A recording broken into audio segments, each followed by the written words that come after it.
Alors on enchaîne directement. On poursuit cet après-midi notre réflexion sur les savoirs d'anticipation, et on va poursuivre avec beaucoup d'intérêt les éclairages éthiques et sociétaux qui s'inscrivent directement dans ceux qu'on a déjà entendus, scientifiques et épistémologiques, mais finalement tout ça, cet après-midi, il y a une réelle unité, une réelle continuité au travers de toutes ces interventions.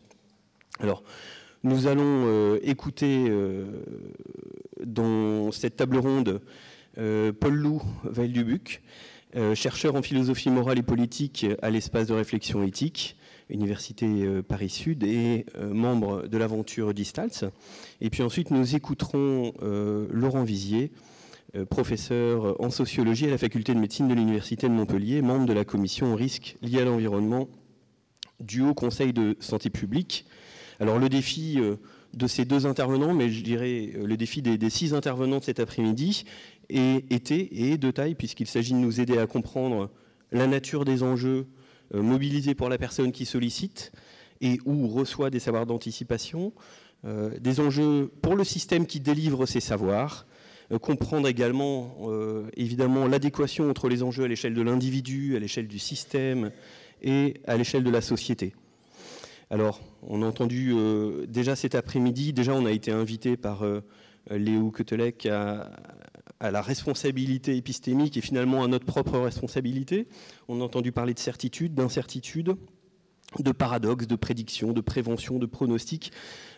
Tout ça appelle à 2 prophéties. D'une part, prophétie que dans le train, on va continuer à réfléchir à tout ça.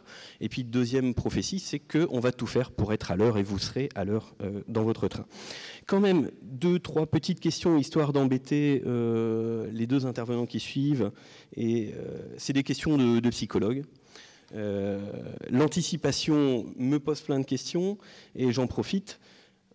Première question, quelle est... Alors, vous n'êtes pas obligé de répondre, hein, évidemment. Mais au moins, on pourra y réfléchir dans le train. Quelle est la capacité, finalement, de l'individu de demander et la capacité de recevoir un savoir d'anticipation ? Délivrer un savoir d'anticipation, est-ce que ce n'est pas imposer une responsabilité d'anticipation ? Avec le risque, finalement, d'opposer à la personne, on vous avait prévenu, on vous avait donné les moyens d'anticiper. Et si on impose une responsabilité, est-ce qu'on n'est pas en train de décharger le système de ses propres responsabilités ? Un savoir d'anticipation, est-ce que ça émancipe ou est-ce que ça engage ? Est-ce que ça libère ou est-ce que ça emprisonne ? Est-ce que ça favorise l'élaboration, la créativité ? On a parlé beaucoup de créativité les 2 jours précédents. Ou est-ce que ça creuse le sillon pour l'angoisse ? J'entendais parler d'angoisse juste avant. Ou même, est-ce que ça condamne ? Finalement, ce qui est anticipé avec plus ou moins de certitude, on a parlé aussi de certitude juste avant, plus ou moins de probabilité, pareil. Est-ce que ça survient parce que ça devait survenir, ou est-ce que parce qu'on l'avait anticipé ? Et on pense aussi à la valeur toute relative des prises de position, on pourrait parler de prise d'anticipation à un instant T. Quand on anticipe des événements, et donc on anticipe le vécu à la survenue de ces événements, sans finalement connaître réellement le vécu réel à T+1 lorsque ce qui était anticipé surviendra. Donc voilà, j'en dis pas plus et je passe la parole à Paul Loup. Merci beaucoup. 15 minutes chrono. Alors, pour situer le propos par rapport à celui aussi de la table ronde précédente, on peut dire que si la table ronde précédente portait sur les savoirs d'anticipation, il s'agira ici de parler des pratiques d'anticipation et j'avancerai la notion de planification, de plan, pour en parler. Parce que le point de départ de cette réflexion, c'est l'apparition de notions, projet, plan, programme, directive, qui renvoient toutes à l'idée de la planification de l'existence de l'individu. Alors, pour s'en tenir à l'exemple de la santé, mais on pourrait aussi parler des projets éducatifs, des projets d'insertion dans d'autres domaines. On parle de projets de soins, de programmes de soins. On parle de projets personnalisés.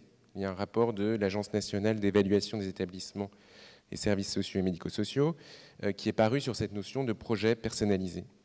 Il y a bien entendu les directives anticipées, dont on connaît l'équivalent, même s'il est différent, anglo-saxon, de Advanced Care Planning, où on voit cette notion de planification.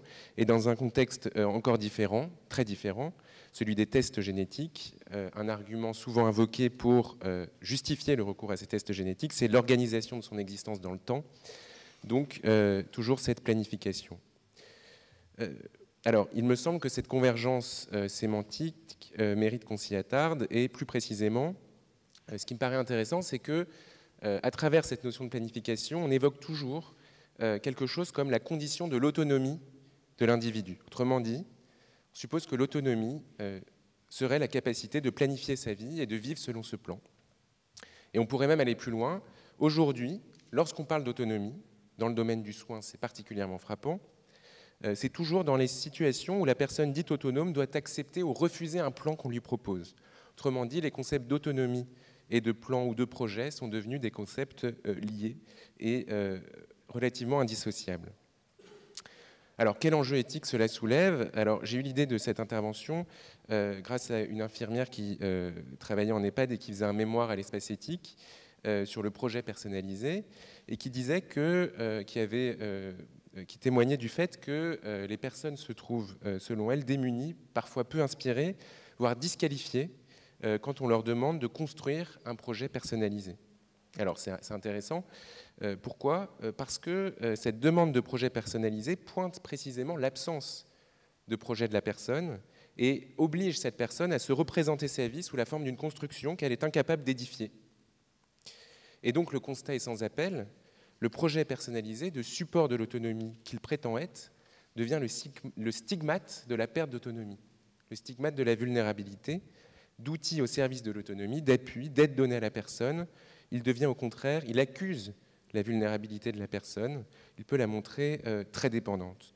Et donc j'ai deux questions à poser, je répondrai plus brièvement que prévu à la première. Comment rendre compte dans le domaine du soin de l'apparition de cette notion de planification et de la conception philosophique de l'autonomie qui lui est liée, et en quoi cette tendance à la planification peut-elle être critiquée et comment? Donc première question, comment rendre compte de cette apparition? C'est lié à mon avis à trois évolutions. La plus évidente, c'est celle qu'a pointé Hervé Schneeweis ce matin, c'est le changement dans le sens que l'on donne à la santé, qui ne se conçoit plus comme absence de maladie, mais comme l'objet d'un souci, d'un contrôle permanent. C'est le caractère participatif de la médecine des 4P. La maladie n'apparaît plus comme un accident, mais comme un phénomène que l'on anticipe, que l'on contrôle. Autrement dit, c'est la notion de maîtrise qui est déterminante. Mais cette notion de maîtrise ne suffit pas à caractériser la planification. Il y a dans la planification une dimension temporelle. Planifier, c'est organiser son existence dans le temps.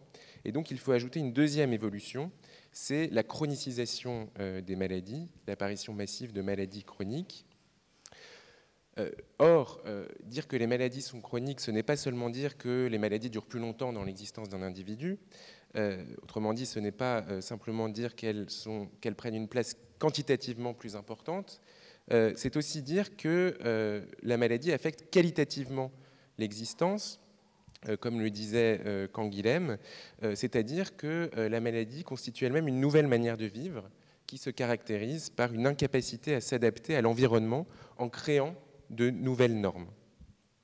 Alors, si l'on suit encore Canguilhem, la maladie chronique se caractérise par l'incapacité à reprendre l'initiative sur sa propre vie et à en modifier le cours. Et on voit très bien là en quoi la planification peut être une réponse à la maladie chronique, une réponse d'ailleurs peut-être illusoire, parce que soit que la planification se situe avant le début de la maladie, et alors elle est une façon de conserver une vie conforme à une régulation antérieure, soit qu'elle se situe après le début de la maladie, elle devient alors une manière de reprendre l'initiative ou de prévoir des réponses aux situations qui se présentent. Et la troisième évolution que j'évoque brièvement, c'est la multiplication des situations dans le domaine du soin, où les personnes sont considérées comme incapables d'exprimer leur volonté, situation qui pourtant mettent en jeu leurs préférences fondamentales, la prolongation évidemment de leur vie, leur lieu de vie, la façon dont ils s'alimentent, et ainsi de suite. Et donc dans tous ces cas, la planification peut apparaître comme un recours pour garantir une certaine idée que l'on se fait de l'autonomie à travers la préservation des préférences, des goûts, des désirs de la personne. Alors, ces 3 raisons doivent être prises en considération pour comprendre cette tendance contemporaine à la planification et le lien que l'on établit entre planification et autonomie. Il est d'ailleurs intéressant de remarquer que cette définition de l'autonomie comme capacité à élaborer un plan correspond à celle que proposait un philosophe américain très célèbre, qui est John Rawls, dans la théorie de la justice.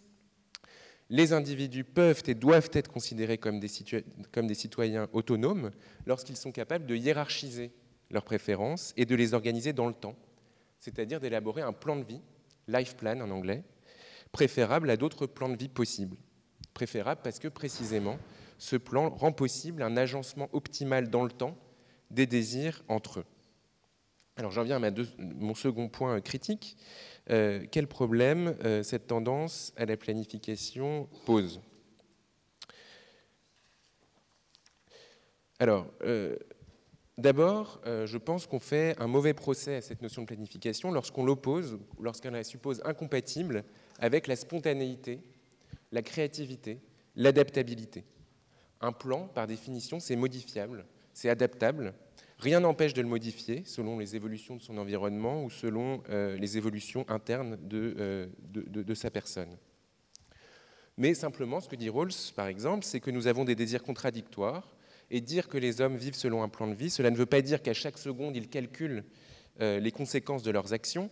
Cela veut simplement dire qu'ils ont des désirs contradictoires et que, finalement, le plan est un moyen pour parvenir à les hiérarchiser, à les organiser. Et d'ailleurs, si on revient aussi à ce rapport de l'agence nationale, la NESM, voilà, exactement, que j'ai cité tout à l'heure, les rédacteurs du rapport disent bien que l'idée de projet doit faire l'objet d'un dialogue régulier, de projet personnalisé, pour s'adapter au plus près aux souhaits de la personne. On voit aussi que les directives anticipées peuvent faire l'objet d'un réexamen. Donc je pense que c'est une opposition factice que celle qui opposerait spontanéité et planification. Et ce que je voudrais pointer précisément dans la planification, c'est plutôt son insuffisance en elle-même pour caractériser l'autonomie. Et je voudrais dire qu'il faut ajouter à cette notion de planification la notion de projet. Alors, il existe entre le projet et le plan une différence qui est intuitive. Le projet suppose de se projeter. Le projet est une projection de soi au-devant de soi, alors que le plan est censé prévoir les conditions d'une réalisation de ce projet. Le plan suppose donc une hiérarchie entre les désirs, une négociation entre eux. Si le projet est un point dans le futur, le plan serait plutôt la ligne qui nous mène vers ce point. Plus précisément, la différence réside dans ce que le projet, à la différence du plan, met en jeu l'identité narrative, l'identité ipsée, ainsi que la nommait Paul Ricoeur, puisque si le projet est projection, cela veut dire que le moi futur que je projette est identique, au sens de l'identité narrative, au moi présent. Se mettre en récit, disait Ricoeur, cela suppose non seulement de donner une cohérence rétrospective à sa vie, mais aussi de projeter cette cohérence, de projeter cette identité dans le futur. Et ça a plusieurs conséquences. D'abord, le fait que le moi se réinvente constamment en fonction des événements qui arrivent dans sa vie, qui peuvent jaillir à chaque instant et qui menacent toujours la cohérence de son identité.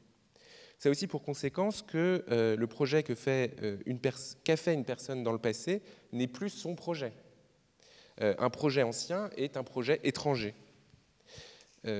Et autre conséquence, le plan, puisqu'il est la mise en réalité de cette projection, est toujours subordonné au projet. Dès lors que le projet est actualisé, le plan doit l'être également. Et donc, le plan contient à la fois moins et plus que le projet. Il contient moins que le projet parce qu'il ne pourrait exister sans une projection qui le fait vivre, autrement dit un rapport à l'identité future, mais il contient aussi davantage que le projet parce qu'il porte en lui les conditions concrètes de réalisation du projet. Et malgré ça, on voit que ces deux notions sont totalement liées. Tout plan suppose un projet dont il procède, et à l'inverse, tout projet doit être mis en plan. Alors, on peut tirer de cette distinction, j'en ai bientôt fini, entre projet et plan, deux conséquences. Au fond, lorsqu'on parle de projet personnalisé, de projet de soins, on ne parle pas vraiment de projet, au sens où je l'ai dit, mais plus rigoureusement de plan. À chaque fois, dans ces usages du mot projet, il est question d'une organisation dans le temps des désirs, certes désirs fondamentaux, mais désirs concrets, lieu de vie, alimentation, entourage, souhait de voyager. C'est donc de planification dont il est question. Et donc peut-être que l'usage du mot projet est un usage euphémistique, c'est peut-être pour adoucir la rigidité contenue dans la notion de plan qu'on lui a préféré la notion de projet. En tout état de cause, il s'agit bien de plan. Deuxième conséquence, on voit précisément ce qu'est la problématique du point de vue de l'autonomie d'une personne. Le problème se pose, en fait, lorsque le plan, même conforme aux préférences d'une personne, même objet d'un consentement par cette personne, n'est pas adossé à son projet. En fait, ce qui est problématique, c'est le plan sans projet, car dans ce cas, l'anticipation n'est plus une projection, elle n'est donc plus un acte de liberté. Et on peut voir deux cas où, finalement, la personne est obligée de vivre selon un plan sans projet. Alors la première situation, c'est l'exemple que j'ai cité en introduction, les personnes qui ne veulent pas se projeter et qu'on oblige à se projeter au nom de leur autonomie. Par définition, on ne peut demander à une personne de se projeter, la projection ne se commande pas, seule la personne peut instituer un projet. Proposer d'arbitrer entre plusieurs préférences, on pense aux directives anticipées par exemple, cela ne suffit pas à donner une autonomie à la personne. Car l'autonomie suppose autre chose que la capacité à choisir. L'autonomie suppose aussi la capacité à se projeter dans le futur. Seconde situation de plan sans projet, c'est lorsque l'identité narrative est brisée ou impossible à trouver par la personne, comme c'est le cas des personnes atteintes de la maladie d'Alzheimer. On a bien vu cela avec Marie-Lou Eustache hier. Le plan qui peut être imposé à la personne est alors un plan antérieur qui repose sur un projet qui, parce qu'il est périmé, n'est plus vraiment un projet. Alors, dans ce cas-là, plusieurs questions se posent. Est-on bien certain que la personne n'est plus en capacité de se projeter et comment le sait-on ? Comment éviter que nos propres projections remplacent ces projections ? Deuxième point, dans le cas où une personne est incapable de se projeter, faut-il préférer un plan antérieur ? Faut-il préférer une identité rétablie par les proches ou au risque qu'elle devienne une identité pétrifiée ? Faut-il préférer donc une identité pétrifiée à une identité pulvérisée ? Ne doit-on pas se contenter d'un plan sans projet plutôt que d'une absence de plan ? La question philosophique posée par tout cela, c'est que les projections antérieures que j'ai faites sont-elles aussi étrangères pour moi que les projections d'autrui ? C'est ce que disait Derek Parfit. Il disait que la pluralité intertemporelle était aussi forte que la pluralité interpersonnelle. C'est-à-dire la pluralité entre les différents moi qui se succèdent dans le temps est aussi forte que la pluralité entre différentes personnes. Alors, quelques mots très brefs de conclusion pour résumer. Il y a bien aujourd'hui une tendance à envisager le futur sous la forme d'un plan. La planification n'est pas en elle-même problématique. Elle le devient lorsqu'elle se désolidarise d'un projet qui pourrait lui donner vie. Et pour répondre aux questions de Pascal Antoine, sur la question de la liberté qu'il a posée, si l'on admet que la liberté suppose toujours le projet, on voit que finalement, on met fin à une dichotomie entre deux figures de la liberté. Soit la liberté, ce serait rester ignorant, finalement, c'est la liberté négative dans la question du droit de savoir. Soit la liberté, ce serait au contraire le savoir. Plus je sais, plus je suis libre. Voilà. Finalement, la notion de projet permet de trouver une voie médiane entre ces deux figures, puisque c'est à la personne qui institue son projet de décider quel est finalement le bon moment pour savoir. Voilà, je vous remercie.